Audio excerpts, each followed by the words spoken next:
For all of us, it's about predicting where the consumer is going and getting half of it right.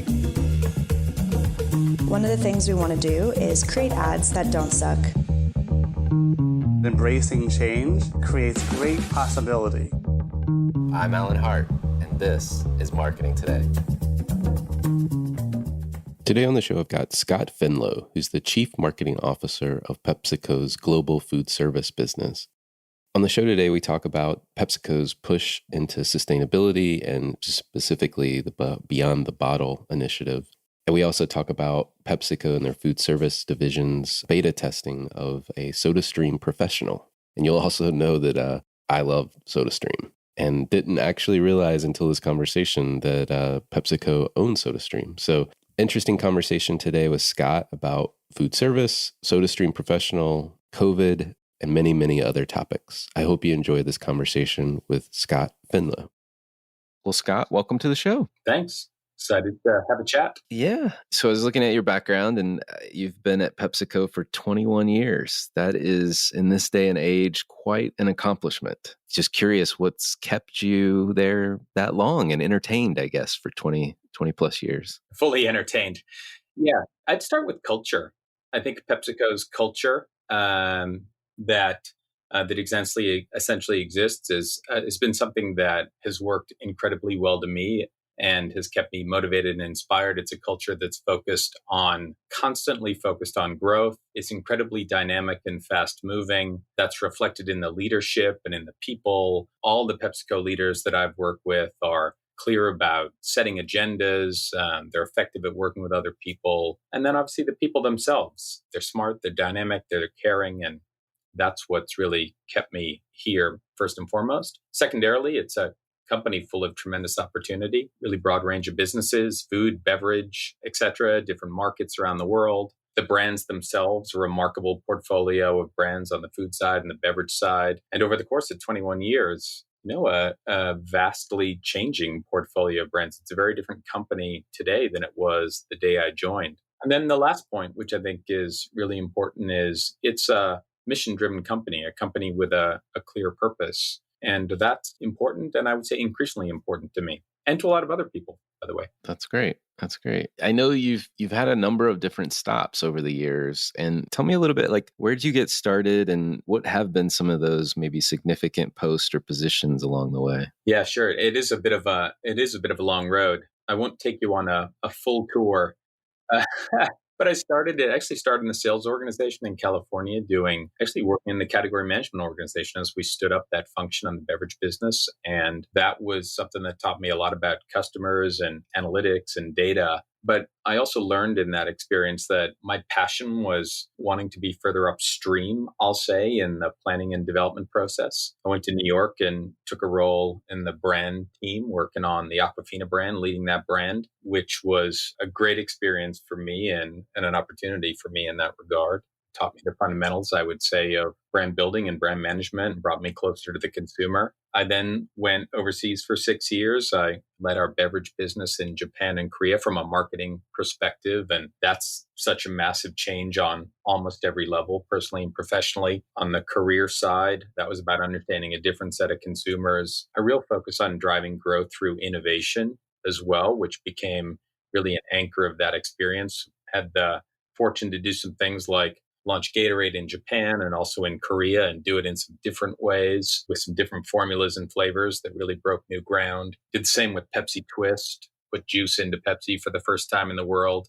And, had a really exciting time working in those different markets with different partners and I think really opened up the aperture and the lens for me. Then did a snacks marketing role across Asia Pacific, brought me into the foods business for the first time. We launched some new platforms and also greenfielded a business from scratch in Vietnam that still exists today. We launched a platform called Poca in every aspect of that business in about 12 months. And that really in some ways taught me that you can do anything at PepsiCo and tried never to leave that behind. I then moved into the insights organization for about 8 years. And again, regrounding in the consumer. I think a lot of the work helped me understand the importance of building scale across organizations, but also maintaining incredible local relevance, especially as it relates to product innovation. And I was back in the US working in shopper insights for a number of years. And that gave me exposure to the fast moving retail world and what was happening in that space, discounters, e-commerce, et cetera, and how disruptive that was becoming.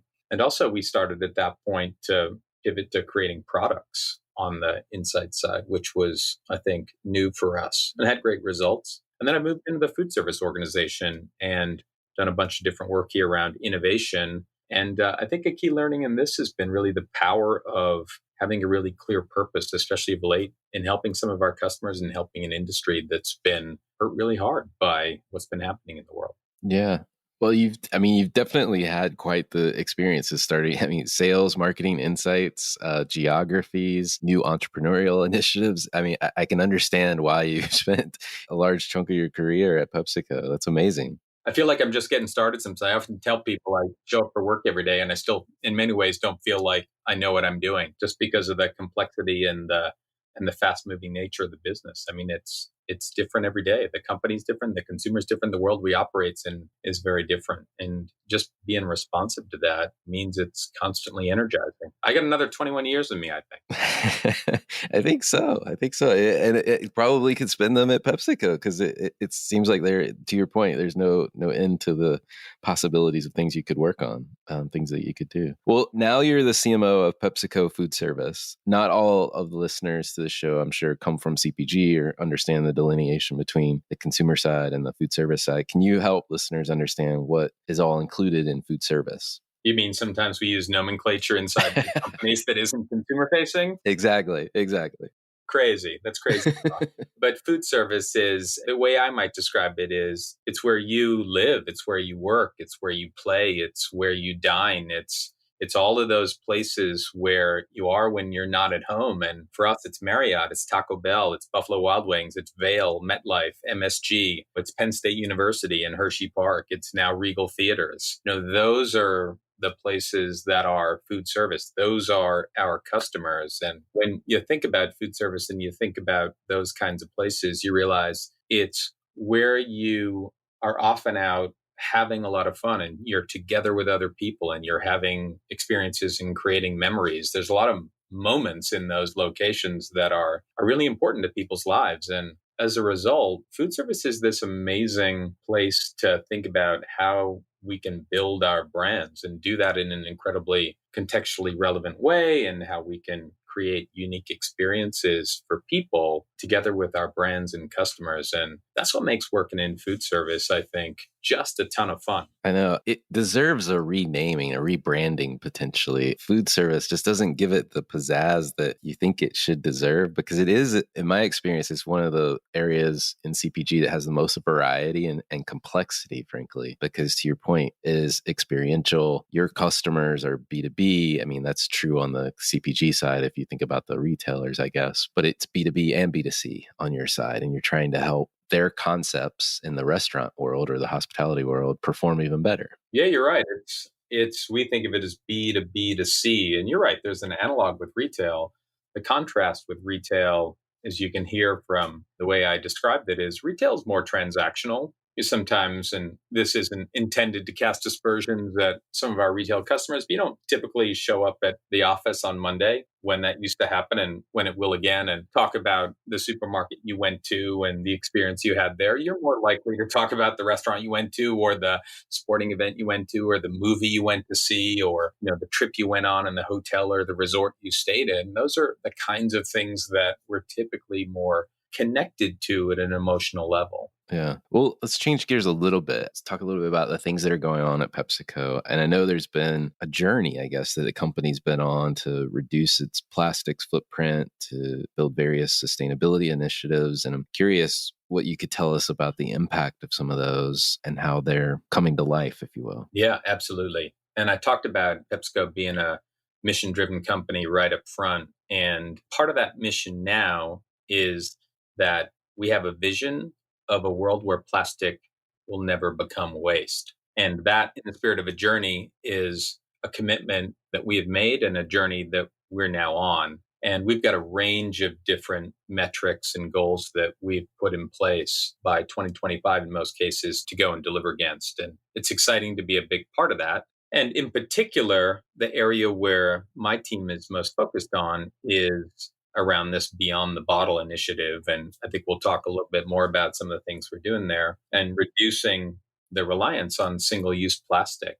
And, the way we think about that, I mean, the architecture of our strategy is relatively straightforward. It's reduce, recycle, reinvent. And, on the reduction front, one of the things that we've learned that's really important is that consumers expect companies to be part of the solution in this regard. I think we all see the problem in our lives, and it's incumbent on us to help. So we set a target to reduce our virgin plastic usage by 35% across our beverage business by 2025. That's a big number. If I get into some of the specifics behind that, we're in 2020 going to be utilizing 100% rPET or recycled PET. Think of it as recycled plastic material or non-virgin material on our Life Water brand. Our Bubbly Water brand is going 100% non-plastic in 2020 as well. So we're making real progress, I think, on that front. Recycling's a really interesting one. Fun fact, more people think recycling or think it's complicated. People think recycling is more complicated.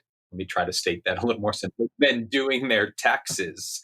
Fun fact. And it can be a little complicated, right? What's recyclable, what's not, where do you put it, how do you do that, where's the infrastructure, et cetera. So we've set up a number of different partnerships and made some commitments as well. The first thing we want to do, we're committed to, is to make 100% of our packaging recyclable by 2025. If I use the example of our U.S. beverage business today, it's already 95%, so we're well on our way, but we've got to get to 100% across the board. And then through our different partnerships, we're trying to enable and simplify that behavior. So let's say we'll try to make it as easy as doing your taxes by 2025. That'll be our goal to do that. Please don't quote me on that. And then the last bit is really reinvention. And that's where a lot of our Beyond the Bottle initiatives in food service come in. And we've launched our SodaStream Professional platform, which is a fantastic way that we, I think, have created and are prepared to launch to help consumers meet a range of their different needs that we've identified, including taking single-use plastic out of their behavior. Got it. Well, through the research I was doing to prepare for this conversation, I didn't actually realize that you guys had purchased SodaStream. I have a SodaStream upstairs in my kitchen and use it every single day. It's the only water I can drink, frankly, is water with bubbles. And so it's interesting to me that you not only bought that platform from a consumer standpoint, but now you're turning it into a professional one with the SodaStream Professional. What is that? Like, help me understand where it fits in the portfolio and how you're introducing it. Yeah, absolutely. And as you said, we acquired SodaStream in 2018. It's actually the biggest sparkling water brand in the world by volume, and it's been just a fantastic acquisition for PepsiCo. I think you're a great example of someone who uses and has a habit with the SodaStream platform at home. What we're essentially standing up and rolling out is a piece of equipment that allows people to essentially have that and build that behavior when they're at work and when they're at school or when they're on the road and in a Marriott hotel, as an example. So that fundamentally is what we're creating. And the piece of, call it equipment, the product itself is what we would call a mobile-enabled hydration platform. And what it does is it really meets people's demands for the kind of water products that they want when they're out and about. So it's got a variety of different capabilities behind it that are really, really exciting. So there's product variety in a range of different variables. There's the ability to personalize those products and save those products and then come back and essentially pour those products again. There's an ability to digitally connect and do that in a seamless and now contactless way. And obviously there's the ability to do that without using single-use plastic bottles. So we're excited about all those things. And it's all grounded in some of the insights work that we've done over the last couple of years to build it. Yeah. So I'm envisioning the same SodaStream formula that I want at home. I can get on the road, at work, wherever I want to go. And in this contactless version, I guess I can somehow walk up and it knows what I want. Is that the gist of what you're trying to build with the platform? Yeah, it absolutely is. So it's mobile app enabled. So just to give you a sense of the experience, it's a fairly simple app download. You enter some fairly simple information about what your hydration goals are, and then you're able to essentially program your preferences, and you can then authenticate to that the equipment itself, either through your phone or through a QR code on a bottle, and it'll remember who you are and it can pour your favorites. And then in terms of the products themselves and what you have the ability to customize from. And by the way, you can create more than 100 different varieties because there's 6 flavors that are amazing. And then you have the ability to customize the carbonation level, the temperature level, and the intensity of the flavor itself. So you're able to really do all those things. And again, we didn't just create those because we thought they were cool. We created them because we did a ton of work to understand the different ways that people are now drinking water and what they're looking for, and wanted to create that kind of experience that allowed them to do that. Gotcha. So what were some of the insights, or the insight that helped, launch this platform, if you will? What were you trying to do? Yeah, I mean, I'm getting at some of them around the ability to personalize, the ability to authenticate and make it simple, and the ability to create variety, and the importance of flavor, and the importance of both sparkling and still for most users, that they wanted to have both. And this platform allows both. But the meta insight behind it really was that there's this belief that people have, this recognition that people have, that their water consumption is important to them beyond, call it, that moment, that it actually is helping them be healthier. It's helping them, in many cases, perform at their best. And no matter what they're doing, whether they're working or studying or preparing for a meeting or whatever that may be, they recognize the importance of hydration and enabling their kind of best person and their best performance. And they see that as something which really enables them to kind of achieve what they want in terms of some of their long-term goals. So we were really surprised to hear the connection between their water consumption and some of their broader life goals. Sometimes that was even to be a better mother or father, brother, sister, etc. So it's really interesting that we learned that.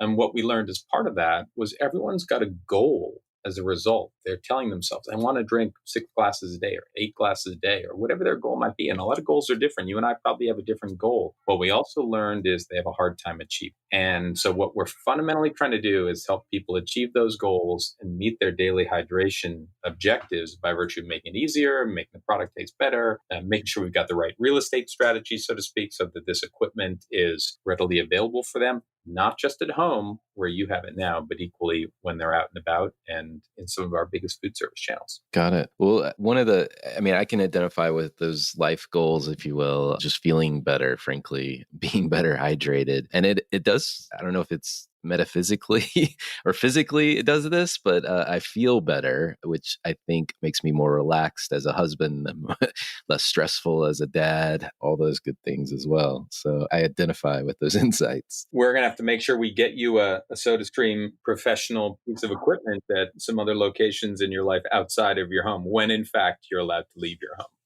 That's right. Exactly. Well, I know you introduced this platform last year and you're in the process of doing beta testing. How's it going? Yeah, really well. We've been testing it with a bunch of our customers, and we've been in places like we've been at Salesforce, the University of Rochester, the Philadelphia Airport.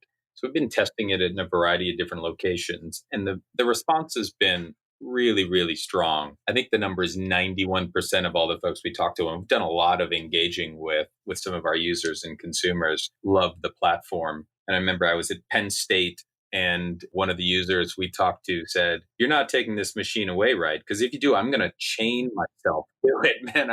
I'm going with it. You are not taking this piece of equipment away. I love this too much." And I'm not sure everyone would have said the same, but I think it's a window into the love and the passion that people have for what we've created and the importance of what we talked about, water in their lives. So the beta test helped us really optimize the equipment, the product experience. It confirms a lot of things about the flavors themselves. They're all relevant. There's a good mix across them. The balance of still and sparkling and the role that each one of them play.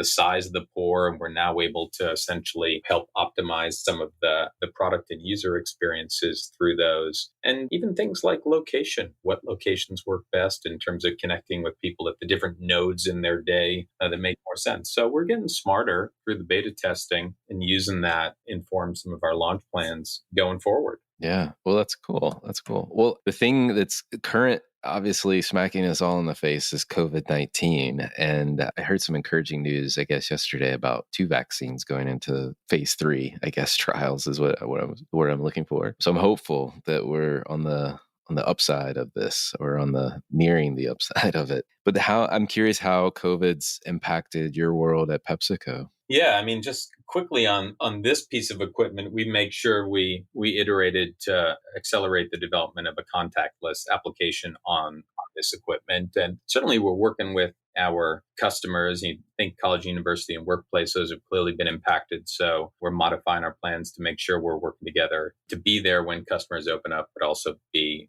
responsive and a good partner with them. And, as we get on the other side of this, to make sure we're prepared for when those moments happen. I'll tell you, though, that one of the things we've heard from our college and university customers, that as students come back, and some will come back and some will be fully remote, but I think the number is 80% of all the students that we surveyed expect and want food and beverage to be part of what they get on campus, and they want that to be safer and packaged up and contactless. So we feel good about the proposition for some of those customers. As I pivot more broadly beyond that platform to call it the world of COVID, for us as a food service marketing organization in total. Yeah, I mean, it seems a long time ago, right? Into early March, and as this all transpired, what we did is I think, quickly responded and pivoted to focus on people.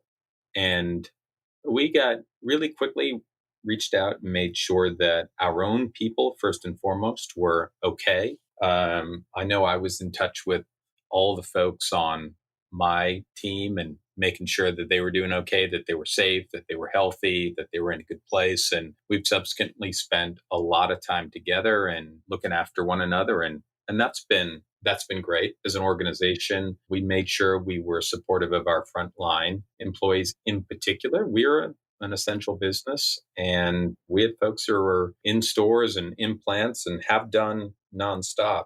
And we as a company, I think, have been incredibly supportive of those folks in a number of different levels. And it's made me feel proud of PepsiCo in the way that we've responded. The second group that we've been, I think, really responsive to is our customers.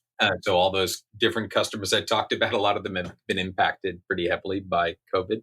And we put together a bunch of different initiatives to support them early on in the process. And we've been, in particular, helping them around areas like delivery and helping employees in the restaurant business in particular that have been impacted. So I'll give you a couple examples. We as a company committed $50 million to providing food and other vital resources to folks who were in need. We worked together with the National Restaurant Association's Employee Relief Fund, their Restaurant Employee Relief Fund, and together with Guy Fieri, we raised $23, maybe $24 million together with them to support impacted restaurant workers. Created Little Magic with John Krasinski on Some Good News, that show for Pepsi, and we used that as an opportunity to get another $3 million plus into that restaurant relief fund, which was awesome. On the food side, we did a program called Give Meals, Give Hope, which was in partnership with the No Kid Hungry organization. And that was really focused on food insecure children who, when they don't go to school, don't necessarily have breakfast and lunch provided. And that became, I think, a byproduct of this that maybe a lot of folks weren't necessarily focused on. And we had the opportunity to help, and I'm proud of that work.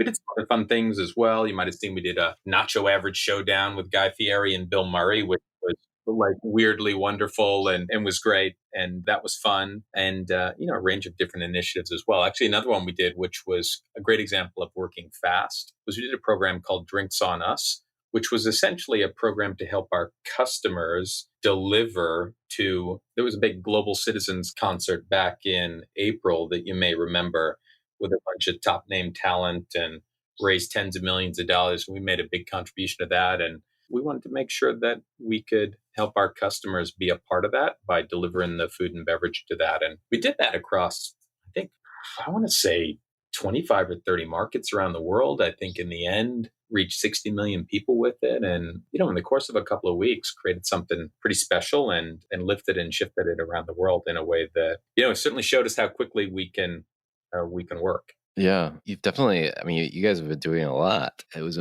amazing to hear all of the various ways that you're contributing. And I'm exceptionally proud of what you're doing around the no kid hungry and the food insecure kids. I think this moment in time, and I hope we'll reflect back on it in history, at least in this country, on just the institutions and maybe what they do outside of their original charted missions, right? Like, so if you think about schools and the delivery of education, but how supportive they are and just making sure that people don't go hungry during the week. Yeah, I couldn't agree more. I think never been more important to be clear on your mission. And I think that as a business, as a brand, this is a time to make sure that whether you're PepsiCo or any other company, and for the marketers out there listening, that's something that you're really conscious of and building the right plans to do that. Yeah. Well, and I am intrigued also on the more comical, funny side, the Bill Murray and Guy Fieri competition. That does sound like quite the experience. Yeah. So I have to check that out if I can find it. You wouldn't necessarily have expected those two, right? So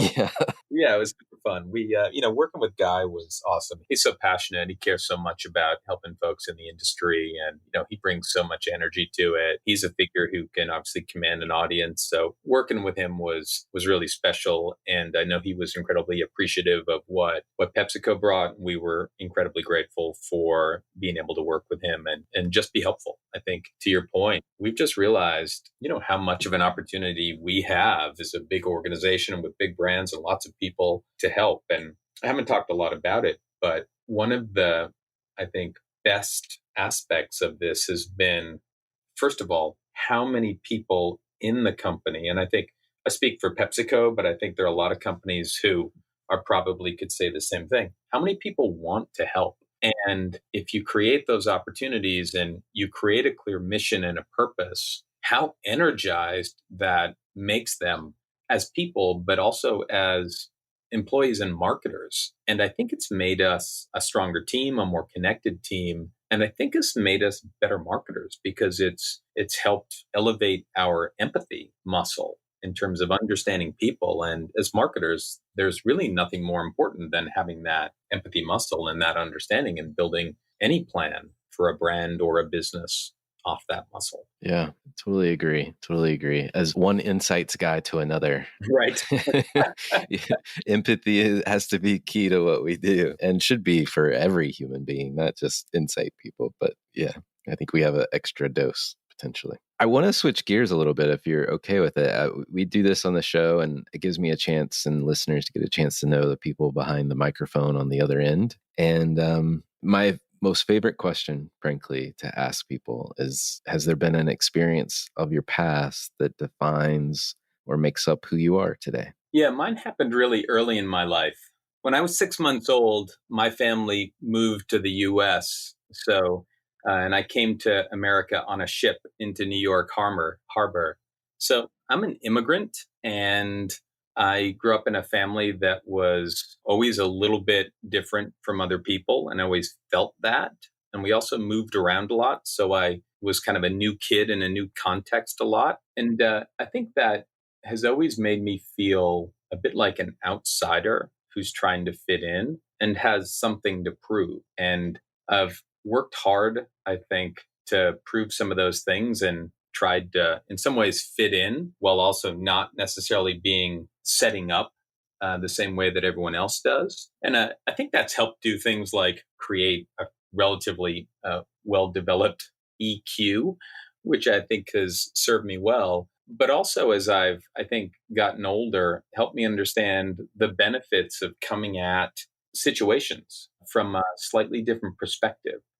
And I've become more comfortable, I think, zigging when other people are zagging or taking a different position. And I think early on in my career, I didn't feel that way. I also feel like big organizations like PepsiCo 21 years ago were in some ways less interested in that outside view. They may have needed it, but I don't think they quite embraced it the same way. And I think big company cultures changed a lot. So I think that immigrant experience from 6 months old and touching down on the Hudson River is in many ways shaped me ever since. Well, if you were starting all over again, what advice would you give to your younger self? It's kind of a corollary of that. And I tell myself to take more risks. I think early in my life, I may have come from that outsider position, but I think I played it safe a lot through my developmental years of high school and college and early in my career. And I was candidly, I think I was afraid a lot of failure. And that was a motivating energy in me. I don't want to say have completely lost that, but I feel it much less now. Arguably, I have a lot more to lose now, but I don't feel that anymore. There's maybe some irony in that. And I think if I were to go back to my younger self, I'm thinking of a kind of first job, early career, etc. I'd probably encourage myself to do that. And even earlier in high school and college to do some of the things I didn't necessarily do. And I think that would have probably played out in a lot of different ways. No, I hear the combination of these two dual forces, if you will, actually from a number of folks, and have a little bit of my own, obviously very different experience from you. But there is this notion of, you can call it like the striver, or the, a little bit of a chip on the block, a chip on the shoulder, I guess. You're trying to prove yourself, get to that next rung on the ladder, so to speak. And risk mitigation is part of the DNA, especially if you, in some people's instances, come from different socioeconomic status. There's not a lot to fall back on, which drives even less risk taking. But you're right. There's no better time to take risks than earlier in your career. Yeah. And I'd say today, to the audience, if anyone's a young marketer out there, organizations, especially big organizations like PepsiCo, it's very hard to disrupt and change big organizations. I think young talent has so much to give in terms of the perspective they bring, their connections to culture, their generational differences. And I would just encourage the audience to really take the opportunity to share your voice, be a little bolder. I'll tell you, I have a tremendous interest, never mind respect, in hearing from young talent and getting their perspective. And I will also say that I don't always do that. We're often not in rooms that allow that. We don't often have that opportunity the more senior you get in the organization. So that idea of even reverse mentorship and reaching down into the organization, the young talent, say, help me understand what I need to be doing more of, coach me, develop me, I think is an opportunity. Yeah, for sure. Well, this next question is utterly silly, but I love seeing where it goes from time to time. So curious if there's been an impactful purchase that you've made, say of $100 or less in the last 6 to 12 months. Yeah, it's funny. I thought about this last night and I wrote something down, and I think I'm going to do an impromptu riff now, and I'm going to change my answer. I'm looking out my window at the garden, and I was going to talk about seeds and gardening and getting connected to the earth, which is cool. But upon further reflection, I'm going to say Netflix. And I'm going to specifically talk about Ava DuVernay and her work, and When They See Us, and 13, and how powerful that's been for me to engage in her work and to just, I think, really deepen my own understanding, just to learn so much about what I knew but didn't know, and to feel it and to internalize it, and to really make a commitment, I think, to learn from her work and those stories, and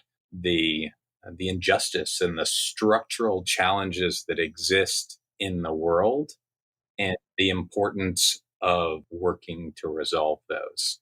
And I think I've learned from that in a way where I'm committed for the rest of my life and career to make that a priority and to work against it. So as important as gardening may be, Ava has, I think, had a much more sustainable impact on me. And I'm excited about making that something that I'm working on for the rest of my time. Yeah, there's a lot of work to be done for sure. And people like ourselves, older white men, have a lot of privilege that we could put to use to the good work that needs to happen. So on that same journey with you to try to figure out how I can help. Yeah, that's awesome. I think there's so much more we can do. Well, good. Well, two last questions for you, a little bit more on the marketing side. I'm curious if there's brands, companies, or causes that you follow or you think other people should take notice of. Most marketers tend to be kind of students of what's going on around them. You just mentioned Netflix as one, but I'm curious if there's others. Yeah, and our old Pepsi friend Bose, who's now the CMO there. So looking forward to see what she does, and love watching her. I mean, she's a force into herself, and it's amazing what she does. Her Share the Mic campaign is something that, were she listening, I'd say, hey, let's do something more with that and make it even bigger and bring voices to other people beyond where that platform has started. I think that's a big idea. But I'm not going to talk about individual companies or brands. What I'm paying attention to now are companies and brands and how they're living their purpose, as we've talked a little bit about. And I think this is a time where having a purpose is really important. I also think it's a time where having a purpose is a little bit of the sort of thing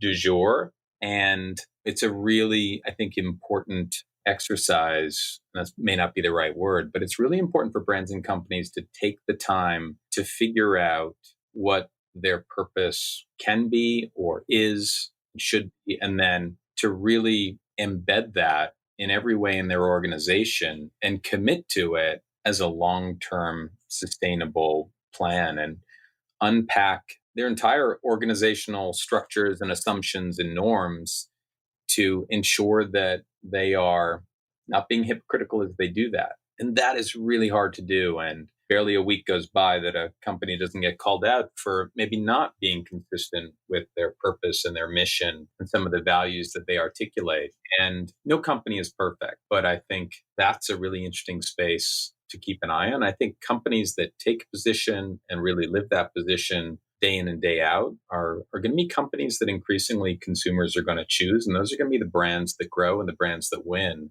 over time. Yeah. I'm actually going to be having a conversation with a guy. It'll come out before this episode with Mark DeSwan Ahrens at the Institute of Real Growth, talking about the work that they're doing around purpose and helping people drive growth as a related to driving their purpose. So I agree. It's an interesting time to be a marketer, and not only are you responsible for growth, but you want to make it growth for all stakeholders involved, not just the bottom line. So it's a interesting thing. Absolutely. We've done some work with him. He helped us shape our insights agenda actually 4 or 5 years ago, and he was great. And a guy by the name of Stefan Gans, who you may know, who's now our global head of insights, I think was working with Mark and Stefan. A shout out to him and all the work he does on empathy for PepsiCo, and a great guy and a great leader too. Awesome. Well, last question for you. What do you feel like is the largest opportunity or threat to marketers today? Yeah, short-term thinking would be one.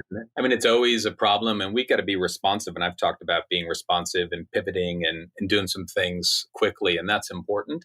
But I think as marketers, our responsibility to the organization is tell the organization where the consumer's going, where the market's going, and make sure we're leading the organization that way. So we've got to make sure that we continue to take a longer horizon view, and beyond, call it Horizon 1, we're also working toward Horizon 3. So that's one. And the second, and I'm going to channel our old chairman, Roger Enrico, on this one. He gave a speech about 30 years ago called The Tyranny of Incrementalism. And it's a remarkable speech. And I probably read it once a year and share it with my team typically. And it talks about how dangerous it is to think that doing small things will lead to big changes. And I think we as marketers have to continue to think about what are the bigger opportunities over those longer horizons and the bigger changes that we need to help organizations move toward, help brands recognize and build toward. So those are the two things I would say are the biggest opportunities / watch outs for marketers today. Awesome. Well, Scott, thanks so much for coming on the show. I've really enjoyed the conversation. Yeah, likewise. It's been awesome. I appreciate the time, and thank you. Hi, it's Alan again. Marketing Today was created and produced by me. If you're new to Marketing Today, please feel free to write us a review on iTunes or your favorite listening platform. Don't forget to subscribe and tell your friends and colleagues about the show. I love to hear from listeners, and you can contact me at marketingtodaypodcast.com. There you'll also find complete show notes with links to anything we talk about on any episode. You can also search our archives. I'm Alan Hart, and this is Marketing Today.